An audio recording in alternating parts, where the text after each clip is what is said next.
Nga kuvendi, Ministri e Arsimit Mirela Kumbaro në interpelancën lidhur me licencimin e mësuesve sqaroi se ky nuk është një vend i miri, duke cituar edhe bazën ligjore, referuar ligjit për profesionet e rregulluara të vitit 2011 dhe ligjit për arsimin parauniversitar të vitit 2012.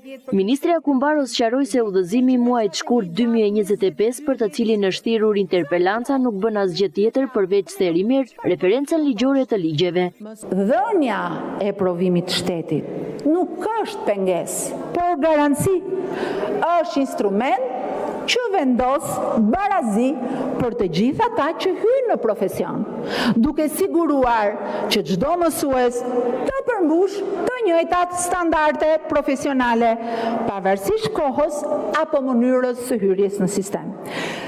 Pavarësisht se të dyja këto ligje që përmenda janë të periudhës 2010-2012, janë ligje bazë, janë ligje që rregullojnë sot e kësaj dite jetën profesionale për profesionet e rregulluara që japin provimin e shtetit, ashtu sikurse edhe sistemin e arsimit parauniversitar.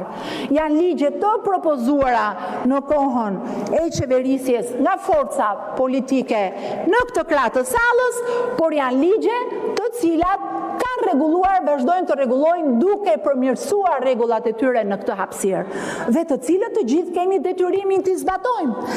Prandaj, në këtë mënyrë ne mbrojmë jo vetëm integritetin e profesionit të mësuesit, por mbi të gjitha interesin e nxënësve dhe cilësinë e arsimit që ata marrin.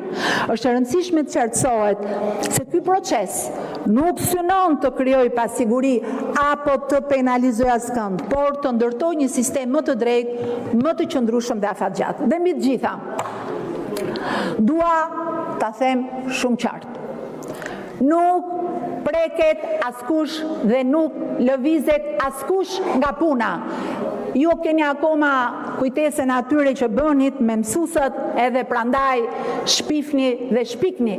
Nuk preket asnjë mësues në pozicionin e vet, po shoqërojmë me komunikim dhe trajnim ata pak mësues që ende nuk e kanë kryer këtë detyrim ligjor, sepse ata të vazhdojnë të japin mësim, sepse interesi më i madh është interesi i nxënësve kudo që janë që të kenë një mësues, dhe një mësues me përvojë që jep mësim është shumë më i vlefshëm në një shkollë ku nuk ka mësues.